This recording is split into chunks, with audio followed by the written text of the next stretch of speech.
ಸುರಮಾನಂದನ ಸಿದ್ಧಿ ವಿನಾಯಕ ಶ್ರೀ ಗಜಾನನ ಲಂಬೋದರ ವಿಘ್ನೇಶ್ವರ.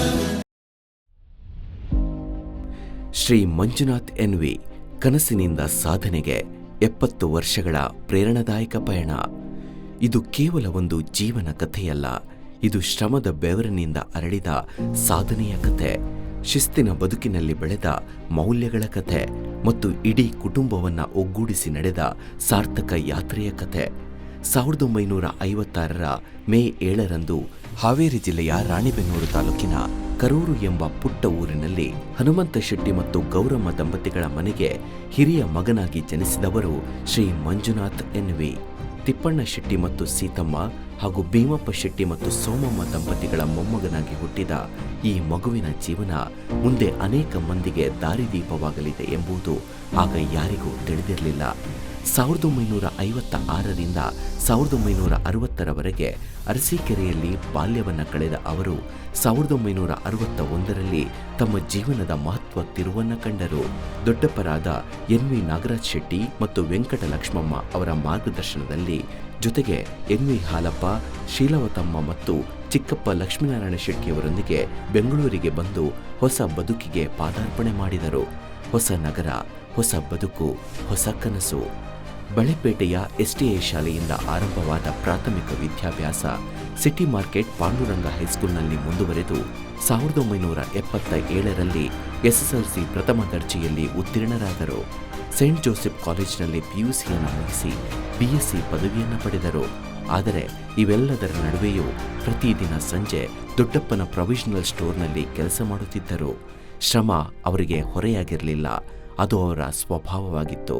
1978ರಲ್ಲಿ ಪದವಿ ಪೂರ್ಣಗೊಂಡ ಬಳಿಕ ಶ್ರೀರಾಂಪುರದ ಕೆನರಾ ಬ್ಯಾಂಕ್ನಲ್ಲಿ ಉದ್ಯೋಗ ಆರಂಭವಾಯಿತು. ಆದರೆ ಕೇವಲ 6 ತಿಂಗಳಲ್ಲಿ ಆ ಕೆಲಸ ಬಿಟ್ಟರು. ಯಾಕೆಂದರೆ ಅವರ ಮನದಲ್ಲಿ ಒಂದು ದೃಢ ನಿರ್ಧಾರ ಮೊಳಕೆಯೊಡೆದಿತ್ತು. ನಾನು ಕೆಲಸ ಮಾಡುವವನಾಗಿರಬಾರ್ದು, ನಾನು ಕೆಲಸ ಕೊಡುವವನಾಗಬೇಕು. ಆ ಸಂಕಲ್ಪ ಬರಿಯ ಮಾತಾಗಿ ಉಳಿಯಲಿಲ್ಲ. 1983ರಲ್ಲಿ ಕಾಟನ್ ಪೇಟೆಯಲ್ಲಿ ಸ್ವಂತ ಮನೆಯನ್ನು ನಿರ್ಮಿಸಿ ಜೀವನಕ್ಕೆ ಒಂದು ಭದ್ರವಾದ ನೆಲೆಯನ್ನು ನಿರ್ಮಿಸಿದರು. ಅದು ಕೇವಲ ಒಂದು ಮನೆಯಲ್ಲ, ಅವರ ಕನಸುಗಳಿಗೆ ರೂಪ ಕೊಟ್ಟ ಮೊದಲ ಹೆಜ್ಜೆಯಾಯಿತು. ಆ ನೆಲೆಯಲ್ಲಿ ನಿಂತು 1984ರಲ್ಲಿ ಸ್ನೇಹಿತರ ಜೊತೆಗೆ ಸೇರಿ ಫರ್ನಿಚರ್ ಉದ್ಯಮವನ್ನು ಆರಂಭಿಸಿ ಉದ್ಯಮ ಲೋಕಕ್ಕೆ ಧೈರ್ಯದಿಂದ ಕಾಲಿಟ್ಟರು. ಸಣ್ಣ ಆರಂಭವಾಗಿದ್ದರೂ ಅದರಲ್ಲಿ ದೊಡ್ಡ ಕನಸುಗಳಿತ್ತು. ವ್ಯವಹಾರದ ನಡುವೆ 1986ರಲ್ಲಿ ಶ್ರೀ ಗಂಟಿ ನಾರಾಯಣ ಶೆಟ್ಟಿ ಮತ್ತು ಶ್ರೀಮತಿ ಪದ್ಮಾವತಮ್ಮ ಅವರ ಸುಪುತ್ರಿ ವಿಜಯಲಕ್ಷ್ಮಿಯವರೊಂದಿಗೆ ಕೊಟ್ಟೂರು ಬಳ್ಳಾರಿಯಲ್ಲಿ ವಿವಾಹವಾಯಿತು. ಜೀವನ ಸಾಥಿ ಜೊತೆಗೂಡಿದ ಬಳಿಕ ಬದುಕು ಇನ್ನಷ್ಟು ಅರ್ಥಪೂರ್ಣವಾಯಿತು. ಅವರ ಆಗಮನದಿಂದ ಮನೆಗೆ ಲಕ್ಷ್ಮಿ ಪ್ರವೇಶಿಸಿದಂತೆ ಸಮೃದ್ಧಿ, ಶಾಂತಿ ಮತ್ತು ಸಂತೋಷಗಳು ನಿಧಾನವಾಗಿ ಜೀವನದಲ್ಲಿ ಅರಳತೊಡಗಿದವು. ಅವರ ಆಗಮನ ಕೇವಲ ಕುಟುಂಬವನ್ನೇ ಅಲ್ಲ, ಬದುಕಿನ ದಾರಿಯನ್ನೇ ಸುಂದರಗೊಳಿಸಿತು. ಮನೆಗೆ ಬೆಳಕಾಗಿ 1987ರಲ್ಲಿ ಹಿರಿಯ ಪುತ್ರಿ ದೀಪಿಕಾ, 1990ರಲ್ಲಿ ದ್ವಿತೀಯ ಪುತ್ರಿ ರಾಧಿಕಾ ಜನಿಸಿದರು. ಕುಟುಂಬ ಬೆಳೆಯಿತು, ಜವಾಬ್ದಾರಿಗಳು ಹೆಚ್ಚಿದವು. ಆದರೆ ಉತ್ಸಾಹ ಎಂದಿಗೂ ಕುಗ್ಗಲಿಲ್ಲ. ಅದೇ ಉತ್ಸಾಹ ಮತ್ತು ದೃಢ ನಿಶ್ಚಯದೊಂದಿಗೆ 1991ರಲ್ಲಿ ಚಾಮರಾಜಪೇಟೆಯಲ್ಲಿ ಮತ್ತೆ ಸ್ನೇಹಿತರ ಜೊತೆಗೂಡಿ ಪ್ಲೈವುಡ್ ಬಿಸ್ನೆಸ್ ಅನ್ನು ಸ್ಥಾಪಿಸಿ ತಮ್ಮ ವ್ಯಾಪಾರ ದೃಷ್ಟಿಗೆ ಹೊಸ ಆಯಾಮವನ್ನು ನೀಡಿದರು. ಪ್ರತಿಯೊಂದು ಪ್ರಯತ್ನವೂ ಒಂದು ಹೆಜ್ಜೆಯಾಯಿತು. ಸ್ವಂತವಾಗಿ ಏನಾದರೂ ಸಾಧಿಸಬೇಕು ಎಂಬ ಕನಸನ್ನ 1996ರಲ್ಲಿ ತಿಪ್ಪಸಂದ್ರದಲ್ಲಿ Shri Balaji Sales Corporation hardware ಮತ್ತು ಪೇಂಟ್ ವ್ಯವಹಾರವನ್ನು ಆರಂಭಿಸಿ ನಿಜಗೊಳಿಸಿದರು. ಅದು ಕೇವಲ ಒಂದು ವ್ಯವಹಾರವಲ್ಲ, ಅವರ ಪರಿಶ್ರಮದ ಪ್ರತಿಬಿಂಬ. ಮತ್ತೆ 2004ರಲ್ಲಿ ಶ್ರೀ ಬಾಲಾಜಿ ಟ್ರೇಡಿಂಗ್ ಕಾರ್ಪೊರೇಷನ್ ಸ್ಥಾಪಿಸಿ ತಮ್ಮ ಯಶಸ್ಸನ್ನ ಇನ್ನಷ್ಟು ವಿಸ್ತರಿಸಿದರು. ಒಂದು ಸಣ್ಣ ಹೆಜ್ಜೆಯಿಂದ ಆರಂಭವಾದ ಪ್ರಯಾಣ ಇಂದು ಸ್ಥಿರವಾದ ಸಾಧನೆಯಾಗಿ ರೂಪುಗೊಂಡಿದೆ. ಹೆಜ್ಜೆ ಹೆಜ್ಜೆಯಾಗಿ ಸ್ಥಾಪಿಸಿದ ಈ ಸಾಧನೆ ಇಂದು ಅನೇಕ ಮಂದಿಗೆ ದಾರಿ ತೋರಿಸುವ ಪ್ರೇರಣೆಯಾಗಿದೆ.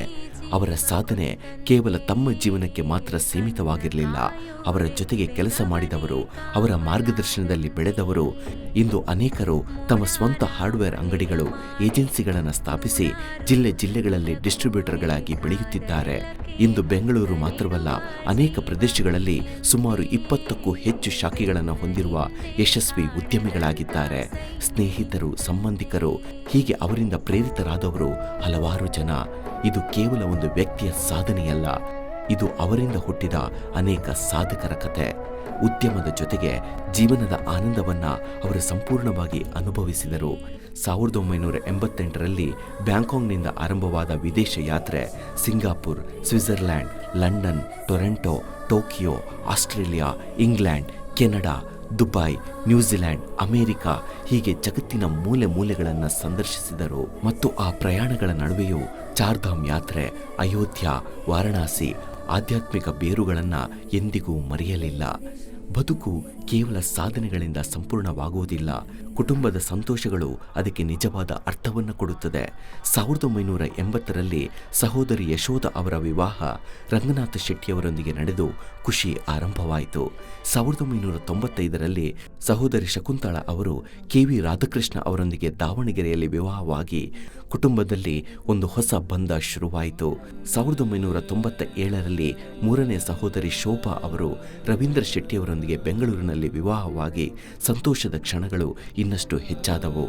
2000 ಇಸ್ವಿಯಲ್ಲಿ ವಿಜ್ಞಾನ ನಗರದಲ್ಲಿ ಜಾಗವನ್ನು ಖರೀದಿಸುವ ಮೂಲಕ ಭವಿಷ್ಯದ ಕನಸುಗಳಿಗೆ ಮತ್ತೊಂದು ನೆಲೆಯನ್ನು ನಿರ್ಮಿಸಿದರು. 2003ರಲ್ಲಿ ಕೊನೆಯ ತಂಗಿ ಪ್ರಭಾವತಿಯ ಮದುವೆಯು ಮಾಲೂರಿನಲ್ಲಿ ವೆಂಕಟಬಾಬು ಅವರೊಂದಿಗೆ ನೆರವೇರಿತು. 2006ರಲ್ಲಿ ತಮ್ಮ ಸಹೋದರ ನಟರಾಜ್ ಅವರು ಶೈಲಜಾ ಅವರೊಂದಿಗೆ ವಿವಾಹವಾಗಿ ಕುಟುಂಬದ ಬಂಧಗಳು ಮತ್ತಷ್ಟು ಬಲಪಟ್ಟವು. 2008ರಲ್ಲಿ ತಮ್ಮನ ಮಗ ಶಶಾಂಕ್ ಜನಿಸಿ, 2010ರಲ್ಲಿ ತಮ್ಮನ ಮಗಳು ಲಿಖಿತಾ ಜನಿಸಿ ಕುಟುಂಬಕ್ಕೆ ಮತ್ತೊಂದು ಮುದ್ದಾದ ಸದಸ್ಯರು ಸೇರಿದರು.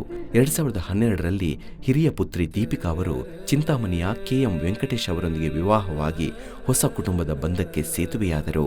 2015ರಲ್ಲಿ ಮೊಮ್ಮಗಳು ಲಾಸ್ಯ ಜನಿಸಿ ಬದುಕಿಗೆ ಹೊಸ ಅರ್ಥ ಮತ್ತು ಅಪಾರವಾದ ಸಂತೋಷವನ್ನ ತಂದಳು. 2016ರಲ್ಲಿ ಶೇಷಾದ್ರಿಪುರದಲ್ಲಿ ತಮ್ಮ 60ನೇ ವರ್ಷದ ಜನ್ಮದಿನವನ್ನ ಸಂಭ್ರಮದಿಂದ ಆಚರಿಸಿದ ಕ್ಷಣ ಅದು ಕೇವಲ ಆಚರಣೆಯಲ್ಲ, ಅವರ ಸಾಧನೆಯ ಸ್ಮರಣೆಯ ದಿನ. 2017ರಲ್ಲಿ ಎರಡನೆಯ ಪುತ್ರಿ ರಾಧಿಕಾ ಅವರು ವಿನಯ್ ಅವರೊಂದಿಗೆ ವಿವಾಹವಾಗಿ ಕುಟುಂಬದ ಸಂತೋಷ ಮತ್ತಷ್ಟು ವಿಸ್ತರಿಸಿದರು. ಮತ್ತು 2021ಕ್ಕೆ ಪ್ರೀತಿಯ ಮೊಮ್ಮಗ ದಕ್ಷಿತ್ನ ಜನನವಾಯಿತು. ಹೀಗೆ ವರ್ಷದಿಂದ ವರ್ಷಕ್ಕೆ ಸಂಬಂಧಗಳು ಬೆಳೆಯುತ್ತಾ, ಸಂತೋಷಗಳು ಹೆಚ್ಚುತ್ತಾ ಒಂದು ಕುಟುಂಬದ ಕತೆ ಒಂದು ಸುಂದರ ಪ್ರಯಾಣವಾಗಿ ರೂಪುಗೊಂಡಿತು. PhD ಪಡೆಯಬೇಕೆಂಬ ಕನಸು ಕಾಲೇಜು ದಿನಗಳಲ್ಲಿ ಇತ್ತು, ಆದರೆ ಕೌಟುಂಬಿಕ ಜವಾಬ್ದಾರಿಗಳು ಆ ದಾರಿಯನ್ನು ಬದಲಿಸಿದವು. ಆದರೆ ಅವರು ಕನಸನ್ನ ಬಿಟ್ಟವರಲ್ಲ, ಕನಸಿಗೆ ಹೊಸ ರೂಪ ಕೊಟ್ಟವರು. ಇಂದು ಅವರ ಇಬ್ಬರು ಪುತ್ರಿಯರು ಕೂಡ ಸಾಫ್ಟ್ವೇರ್ ಇಂಜಿನಿಯರ್ಗಳಾಗಿ ಯಶಸ್ವಿಯಾಗಿದ್ದಾರೆ. ಅಳಿಯಂದಿರುಗಳು ಕೂಡ ಇಂಜಿನಿಯರ್ಗಳೇ. ಆದರೆ ಅವರ ಮೌಲ್ಯ, ಅವರ ಮೂಲ, ಅವರ ಉದ್ಯಮ ಇವನ್ನು ಇಡೀ ಕುಟುಂಬ ಒಟ್ಟಾಗಿ ಉಳಿಸಿಕೊಂಡು ಬರುತ್ತಿದೆ. 70 ವರ್ಷಗಳ ಈ ಸಾರ್ಥಕ ಯಾತ್ರೆ ಒಂದು ವ್ಯಕ್ತಿಯ ಗೆಲುವಷ್ಟೇ ಅಲ್ಲ, ಒಂದು ಕುಟುಂಬದ ಒಗ್ಗಟ್ಟಿಗೆ ಸಾಕ್ಷಿ, ಒಂದು ಮೌಲ್ಯದ ಜೀವಂತ ಪ್ರತಿರೂಪ. ಶ್ರೀ ಮಂಜುನಾಥ್ NV ಅವರ ಜೀವನ ನಮಗೆ ಹೇಳುವ ಸಂದೇಶ ಸರಳ: ಕಷ್ಟಪಟ್ಟು ಗಳಿಸಿದ ಯಶಸ್ಸು ಶಾಶ್ವತ ಮತ್ತು ಇತರರಿಗೆ ದಾರಿ ತೋರಿಸುವ ಜೀವನವೇ ನಮ್ಮ ಬದುಕಿಗೆ ನಿಜವಾದ ಮಹತ್ವವನ್ನು ತರುತ್ತದೆ ಮತ್ತು ಜೀವನ ಸಾರ್ಥಕತೆಯೆಡೆಗೆ ಸಾಗುತ್ತದೆ. ಜೋಳ ತಲೆ ಎತ್ತಿದಾಗ, ಚೇರ ಗಡಿ ಮುತ್ತಿದಾಗ, ಕೊಂದ ಕನ್ನಡದ ಕಪ್ಪು ಮಣ್ಣಿನವನು.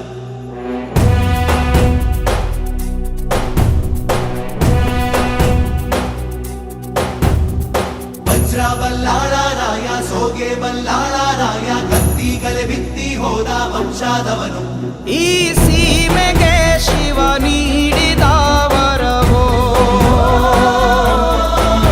ಈ ಊರಿಗೆ ಇವಾಲದ ಮರವೋ, ಮೂರು ಸುತ್ತಿನ ಕ್ವಾಟೆ ಗಸ್ತಿಗೆ ನಿಂತ ಗರಡಿ ಮನೆ ನಾಯಕ, 6,000 ದಂಡು ಬಂದರು ಬಿಡನು ಕಾವಲಿನ ಕಾಯಕ.